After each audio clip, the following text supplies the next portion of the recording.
Even in oil, man, why? More you got here, where is where you are here? Shift where?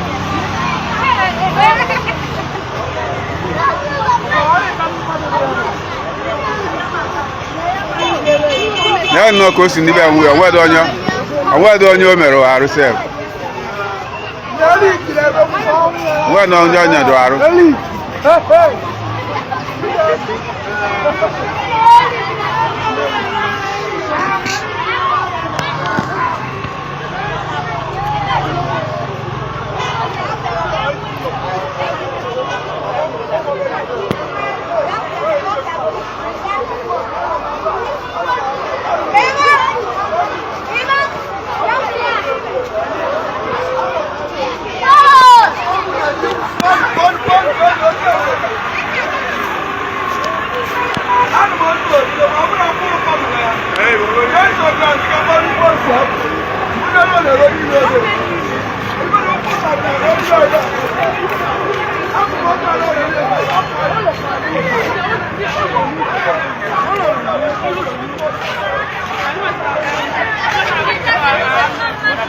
Eric Kubida,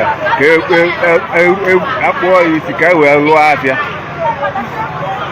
When it was when I take it. I just go to your line, no, I don't do one now because I have a whole you will be baking up one because that short video in a jacket. But video CC that na Obosi, according to the report. As you know, CC a piena kanka.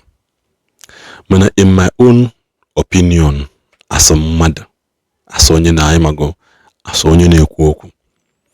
Me feel that na in my own opinion, because I have two opinions here to share. One, I feel that na ndojo many hojo CC too much. According to report, here was CC. But only have no CC bagolaro. CC etego. CC is as old as Obosi. That CC is as old as Obosi. So, enough for your even in your mind, this is Obosi de 1,000 years. Because definitely, I make a matter that Bible make a matter that even when Adam left the Garden of Eden, he saw people on earth. So definitely, that village called Obosi has been existing before it was called Obosi. So people met that tree there. In my own opinion, that Osisi Amwike Emenajo Heniatumo, he can no longer bear it. Where so more work emegini, Kandages wake Nike Omowa Wanam Nikomowa Megine Agugia. So Osisi becomes an evidence to something, whether good or bad. So I am still speaking for the good part of it, for the imago, for the something that can lead for Osisi Aheda. Yotago. So Osisi can be na nando imago, o can device glorify evil in terms of the ma. Music of potazo na yona bodo mumado no Osisi and Osisi I said it is not why I'm here.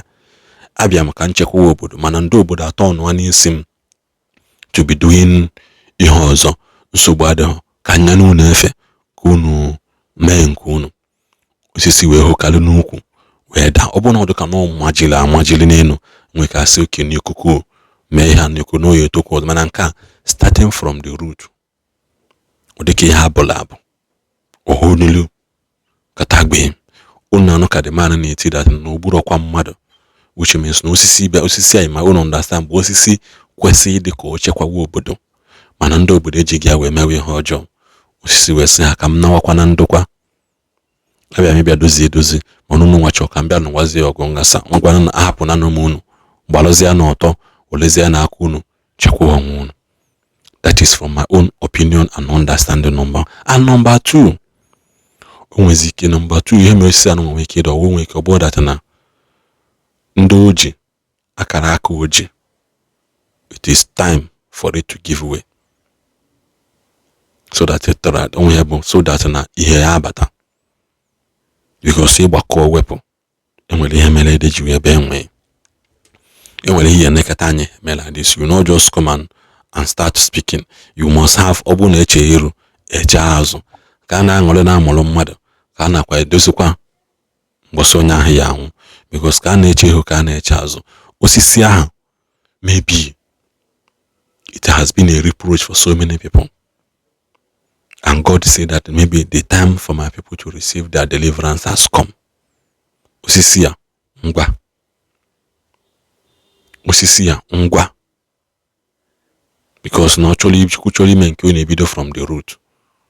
Ọ naghị ebido n'elu, ọ ebido sido n'okpuru, so that there will be no of your kind there again. At least ọ na-ahụ osisi ahapụgoro, unu ebebe bịa chekizi ya.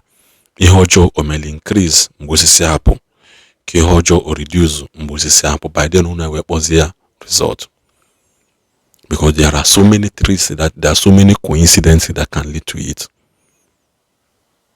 Ọ bụrụ na osisi na-echekwa obodo bụ ihe adanụ, ihe ebe chekizi oke obodo agbalụgokwa n'ọtọ, ndị ilo ha ya bịa dakpọ ha, ya bịa cheki gbakọ wepụ.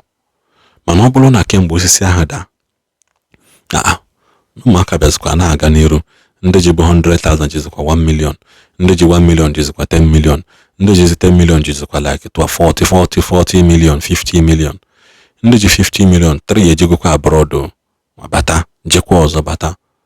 Iwe na-asa that means osisi a nwere ihe ọnụchi. Ụtagụbata asọ onye Igbo, I believe that na ndị Igbo nwere ka esi ajụ ese ụdị ha. Ndị Igbo nwere ka esi ajụ ese n'ụdị ha, because growing up mgbe gboo, enwe ka mmadụ esi 12 years, 13, 14, 16 years nwa mgbe a na-eje ajụ ajụjụ ka amalụ na onwe ihe menụ, enwere ihe ome, enwere ihe menụ. Mana because ụwa kịta, we seems to be so much distracted in this our generation earlier before. Our generation has come out to be one of the worst generation that don't study, that we don't learn. We believe too much in noise making and mediocrity, and we believe in mother rather than Igbo advice. This is our generation. We so much believe in mediocrity and noise making, claiming that we knows it all. While deep down we know we don't know it, because now an average young man of 20 to 25 years in this our generation, they distracted from internet, from fan base, from celebrity, to the latest car, to the best car, to the celebrity with highest goal scorer, to nka or to nke ọzọ. Mana jụọ onye ahụ ahịa na-anọ ụbọchị na-anọ Igbo nwe, he cannot identify it or count it correctly.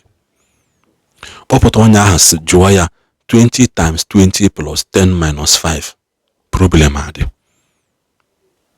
Kpọpụta onye ahụ sị okay, dekenele m letter writing, letter imago letter, ọ naghị say the letter, but ọ bụrụ na gịnị mee shorthand na left hand na abbreviation aghasa anaghị isi, because na had to go used to WhatsApp writing, had to go used to it.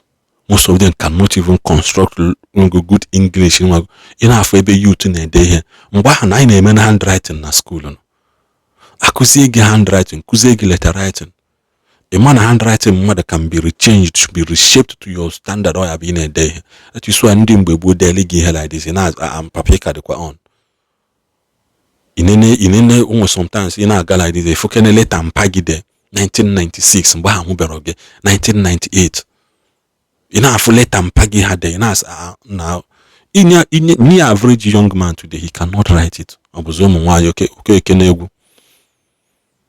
An average young girl today feeling na nwoke ji ya ụgwọ because na ọ bụ nwaanyị. For being a girl or a fine girl, na man is automatically owing you. That is how their mentality has been shaping.